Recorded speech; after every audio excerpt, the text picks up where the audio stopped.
All right, you poor buggers. You've been listening to me talk by myself for too long. So I just thought I'd share with you an interview with Andrew Malcolm from Mortgage HQ that they are doing a lot of smart things with their marketing.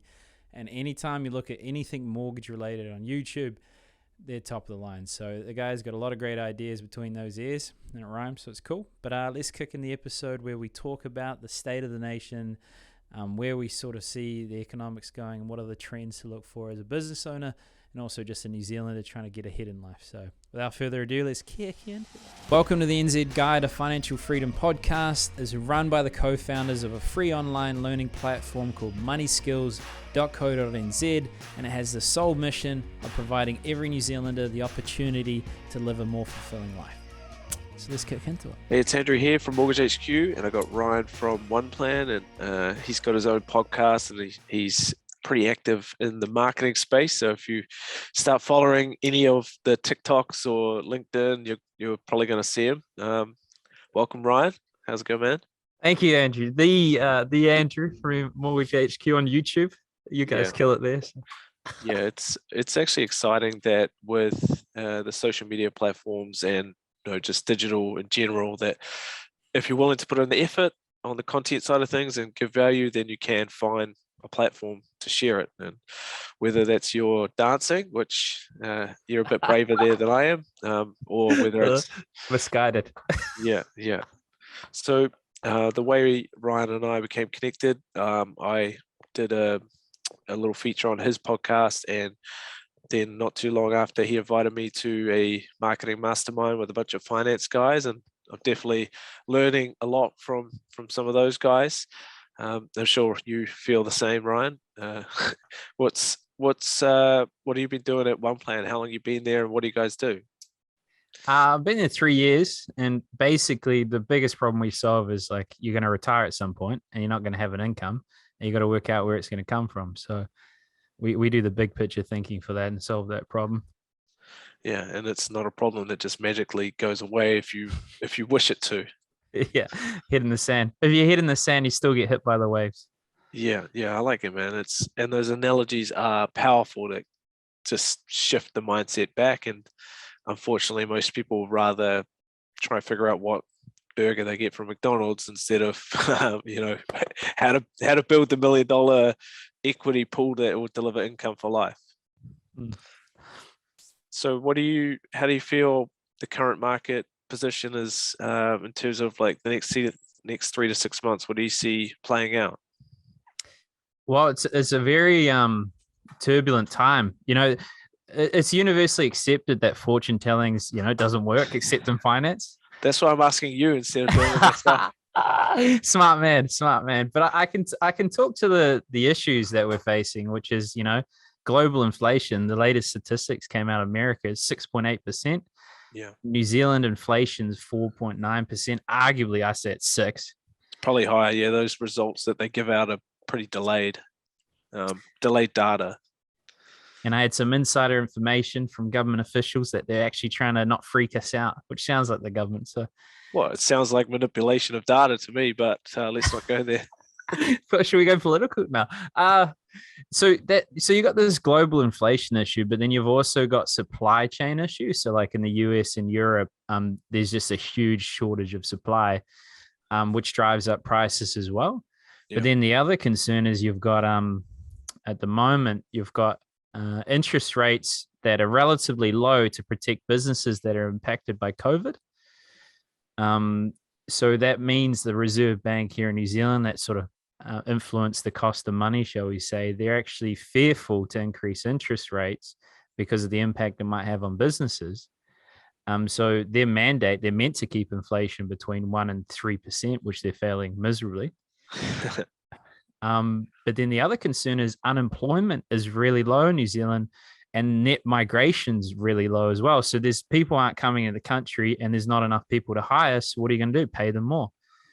I had a situation recently in one of my businesses where trying to bring on someone part-time, and she was really excited about it.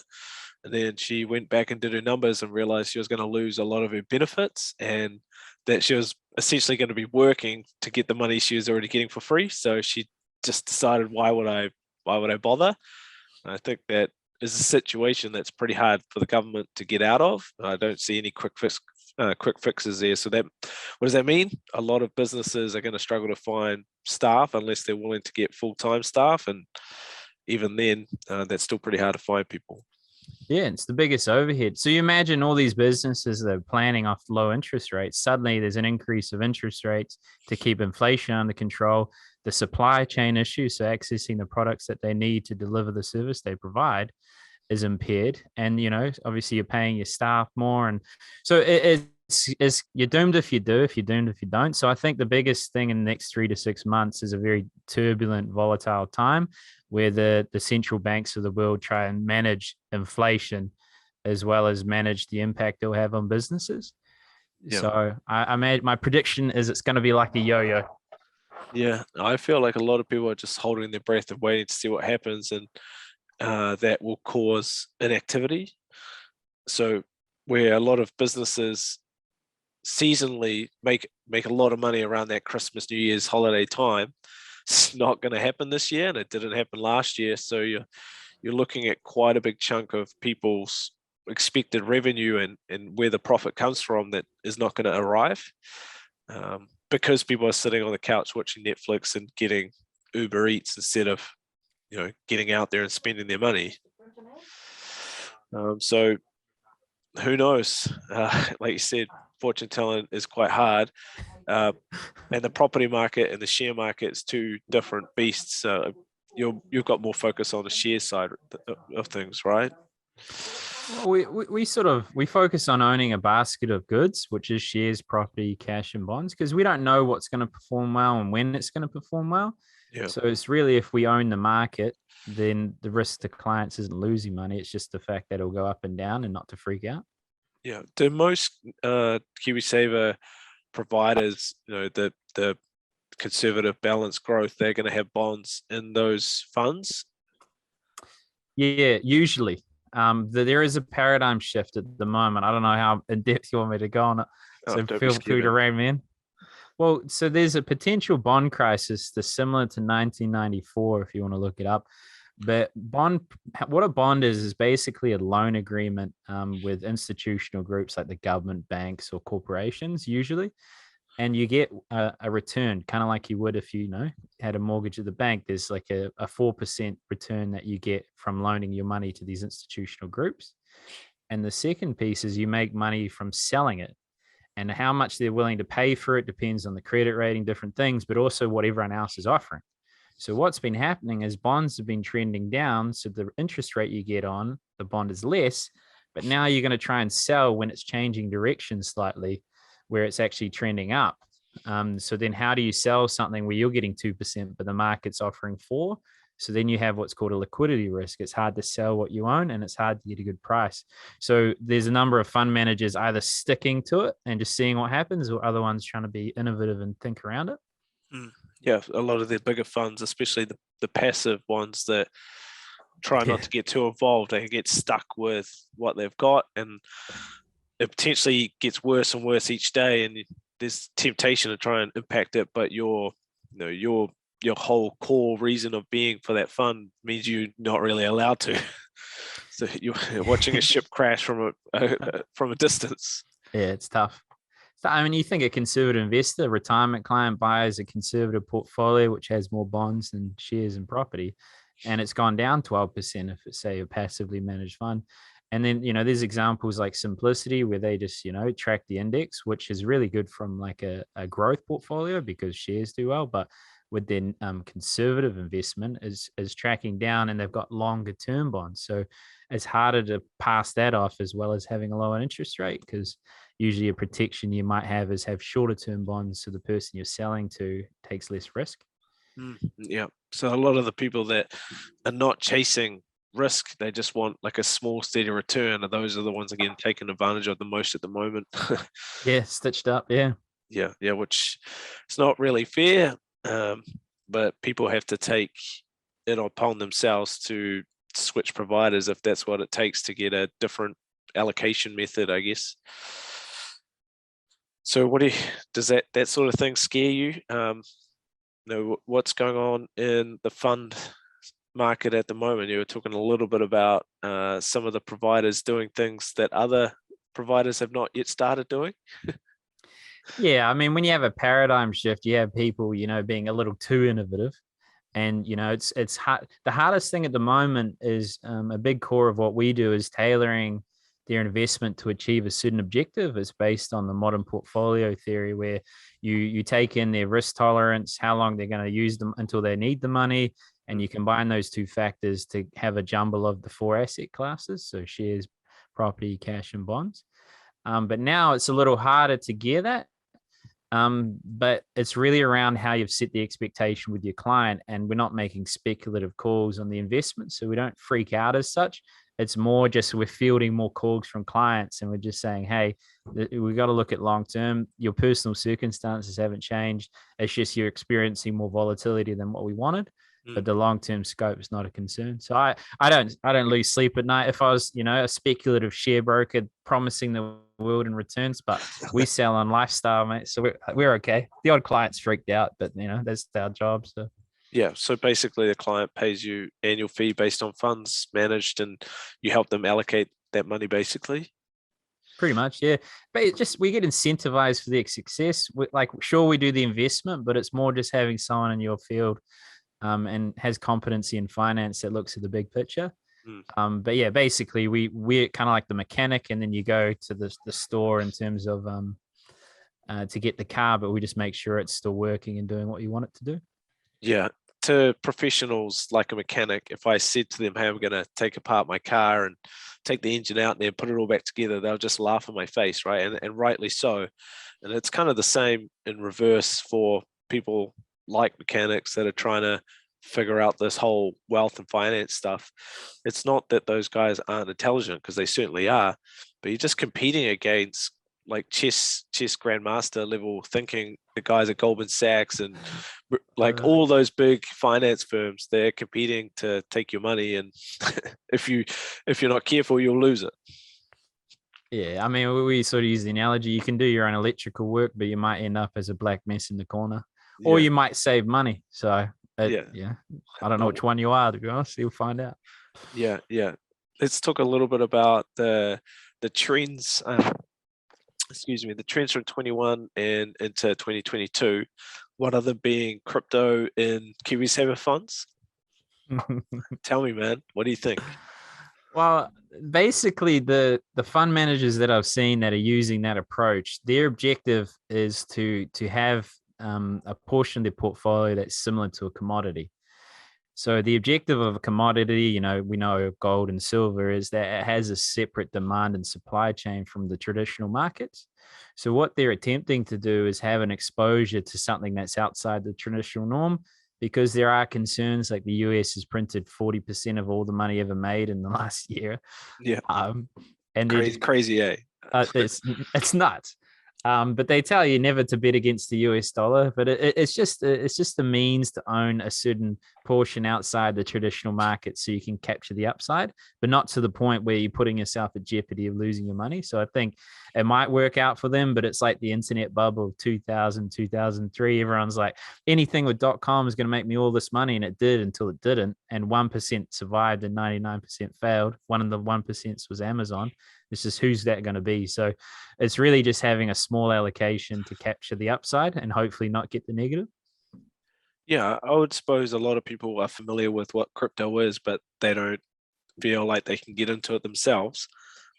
So if you buy a fund that has exposure to crypto, then you're kind of outsourcing that, and you don't have to worry about the storage, the buying, the selling, choosing the right funds. You're saying, hey, look, these are smart people. I'll let them make those decisions. I just want a little bit of exposure. If I got 100 grand, I know they've got 3% in crypto, so I'm getting some exposure there. Yeah, I mean, the two biggest benefits is one, protection from theft, because, I've heard enough those stories. We can't remember your password and you lost millions of dollars. And then the other side is it's encompassing them in a fund, like sure, you could put all your money in crypto and you could be the next New Zealand billionaire of crypto, but you're putting all your money in a particular industry, and that industry might not pay off. So the best thing about it is that it's encompassed in a diversified portfolio. That would say the biggest benefit of using like a provider to do it. Yeah. So any other trends that you're liking the look of or scared of in finance side of things for next year? Well, fucking the banking system needs to change, mate. You just got a binary Excel spreadsheets from 1920. Yeah. So I think a bit of the blockchain incorporated in the finance system is not going to be a bad thing. And then the other side is, from a business standpoint, non-fungible tokens. Fungible just means it can be reproduced. So it's just saying it can't be reproduced and there's intellectual property. I think the technology and the decentralized nature of digital assets from a business standpoint, not necessarily a speculative investment side of things, is something I'm considering. And I think a lot of people out there that are in that position should be thinking themselves. Yeah. Yep. And it's, if you go back before the internet was a thing, if you're one of the first in your industry to get a website, then you can own that market. And you see people in New Zealand with domains that, like a generic domain, like one that comes to mind is Albany Toyota. Their domain is Albany, I think, something like that. It's something real generic. Like you can own a space if you get in first. And I would imagine it's the same with NFTs. It's relatively low cost to learn and to experiment. The upside being quite big if it does become a thing. Yeah, the other trend that I'm concerned about is the old Sharesies and Hatch out there. Is just how minimal friction there is between a person being able to make a decision on an investment and being able to close it, and how they actually make their money from the transactional aspects of that trade. So they try and incentivize that. So then you've got all these direct to consumers to the market that haven't quite experienced any sort of, recorrection apart from when markets went down 20, 30% for a short period of time during COVID. But like it could go down for 3 to 4 years and you put all your money in the speculative bet. Maybe you invested in Blockbuster and it was a great call until Blockbuster was obsolete. Yeah. So that's the concern for me, is just people just looking at passive, thinking they can handle potentially losing 50% of their money, and then also having the ability to exit immediately is going to be, lemmings off a cliff. Yeah, I would imagine there's a lot of people hourly trading on Sharesies, checking their phone and their shares on while they're on the toilet and things like that. So it's kind of like the new internet fad. Now I saw, just doing my own homework, it's not data I'd want to be quoted on, but I looked at the S&P 500 during that 2008 crash period, and from memory it took like 11 or maybe even 13 years for it to get back to where it was. And it just appeared to me that from that high, if I said to you today, hey, it's going to be 13 years from tomorrow's crash that you're going to get back to where you are today, like how painful do you think that's going to be? And it's going to be very, very, very painful. For even people that have $5,000 in Sharesies or Hatch or whatever, because that is their seed of financial freedom. And that if they become discouraged because of a bad event, then they might not think about it for another 20 years. Well, that's one of the unsung heroes of actually an investment strategy is flexibility. Like even irrespective of, 11, 13 years sounds like a long time. I'm not sure we pulled, I would think in more 3 to 4, but maybe you're talking about peak of the market to get back to peak. Yeah, I'm not sure, but it could be a long time, as you say, before you get it. But another thing is like your circumstances, it makes sense to have an investment strategy with a time horizon of 12 years, which is what you do with an S&P 500. But you don't know what's going to happen with your life. And if you're in a single asset class, you're just riding that storm and you can't access any portion of it without crystallizing a loss. So that's another thing is, I think the unsung hero is flexibility. Yeah. And I think holding most people back that are not sort of homeowners yet is that they don't feel like they've got anything to invest, I'm guessing. So there's kind of two options there. Is you can increase your KiwiSaver contributions and that kind of just all happens automatically. The downside of that is it's hard to get that money back. Well, you can't unless you really need it in hardship. And I suppose the second option is to increase contributions, but not directly to your KiwiSaver. So to another fund or through to other investments. Like where do you guys start for people that don't own property, that are potentially they don't have much to invest? Yeah, so I think where a lot of people come unstuck with their KiwiSaver is being over optimistic about the market. So the first thing with KiwiSaver is recognizing when you want to buy this house. And if it's 5 to 7 years, it needs to be in a balanced portfolio, not a growth. People think, oh, yeah, I'll put it in growth, I'll get more returns. But as you say, if the market tanks for a period of time, there's stuff. And then the other side of things is a combination of a managed fund and KiwiSaver. They're the same thing. It's based on the same principles, except KiwiSaver is inaccessible. So what we normally recommend for clients that have at least a 5-year time horizon, you could do 3 to 5, but anything less than 3, you can't. But let's say they want to buy a house in 5 to 7 years. They don't have enough of a deposit. So they put the minimum contribution in the KiwiSaver to maximize the employer benefit. If they're self-employed, you're putting in $1,043 a year to maximize the government contribution. Yeah. And then the money you have spare goes into a balanced portfolio that replicates what KiwiSaver does, which is, the structure of a custodial trustee. So if the provider goes under, the legal owner of the money is the custodial trustee that comes back to the individual. So that's protected in that sense. And then it's diversified across shares, property, bonds, and cash. And then you combine those in conjunction together, then you've got your compounding returns. And as you approach the deadline when you're going to purchase the property, you would go as conservative as you can manage, so you don't want volatility, and then you consolidate it and use that towards your first home. There's also first home partner. Have you heard of that? That's out the gate. Oh, tell me more. First, it's a new thing. Like last month, the government introduced the $100 million property fund, and you can get up to $200,000 as a deposit from them. And they will be part owners of the property. Yeah, it's like a 20-year payback period or something, right? Yeah, 15, ideally pushed out to 20. And if and it's based on the valuation of the property, and they're hoping that there'll be an appreciation in the growth. But I'm wondering if you could just like do an electronic valuation when the market appears to be down. But I wouldn't want to work with the government. And then you got to check in with them to make sure you're paying and you're budgeting. And like, this sounds like a nightmare, but that's another option too. Yeah, I mean, it's either going to be tremendously successful when you're giving away free money, or it's going to be an incredible flop. And there's been plenty of those programs released by, doesn't matter which party, by either government. It's government interfering in the private sector again. I like what as well. Yeah, I like what Simplicity did do with the first home buyer mortgage offer with the lower rates. But having said that, was only for 20% deposit, so it's kind of missing a lot of the market. I think for a lot of people that are trying to break into property, you just got to buy wherever you can, when you can.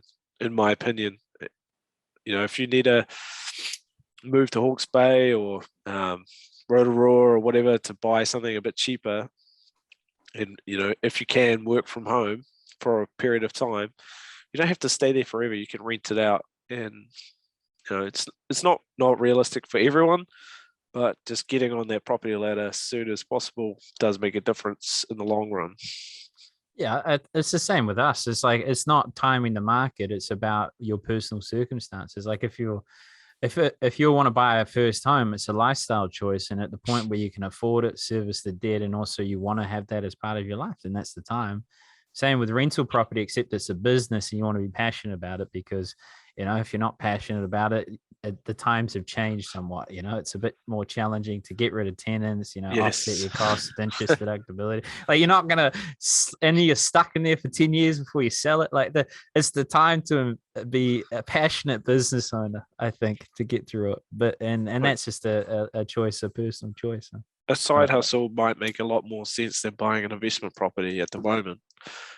Investment property, 6-12 months ago, everything was cash flow positive because of the rates and the prices. Now, because of the rates and the prices, a lot of properties are not cash flow positive. And, you take away deductions and, it does make it a lot harder, and it makes it more of a elite sport for people that can afford a loss. Yeah, it's tough. So, definitely for us, trends that we're looking at is if people have home equity and they traditionally would have bought another property, now how do they take advantage of the equity and spare cash they've got if they're not going to buy a property? What can they do? They can do business investing, they can pay down their own mortgage, and they can look into funds like what we're talking about, or hopefully not just chuck 100 grand in sharesies and day trade, because that could become 50 grand overnight. It could, yeah. It could. So what are you following? Who are you following locally that you like? Subscriptions or blogs or podcasts? You can do your own plug. That's totally fine. Yeah, just listen to mine all the time. No, don't worry about that. I'm sure if they want to find it, they'll find a way. Yeah. So Opus Partners, the Property Academy, I mean, I don't necessarily agree with the underlying approach and how they service clients, but I do agree with the information they provide. It's high quality. They pump it out. It's impressive. There's Darcy, your mutual acquaintance, NZ Everyday Investor. He's good. He likes the old Bitcoin a bit much, but he's fucking, he speaks and explains it well. She's on the money. It was also from Colonel Wealth. And there's fucking, as much as I dislike the lady, Mary Holm does. She says 90% of good advice, 10% of what are you thinking. Yeah. So if you manage that, she's good too. And a lot of what I learned. She's got that podcast as well, right? Yeah, it's on Radio New Zealand. But if you look up Mary Holm, she's got like all her Q&As from like the last few years, and then it'll have information when she's on Radio New Zealand. It's usually like monthly. Yeah. I'm wondering who else is in the space that does a good. I mean, Core Logic. If you want to know the information, but you also want to be put to sleep at the same time. Yeah. Do you follow Chris Lee's newsletter? He's got Chris Lee and Partners. I think it's like a wealth management firm down in Nelson, Timaru, somewhere. I can't remember now, but he wrote a really good book, $1 Billion Bonfire.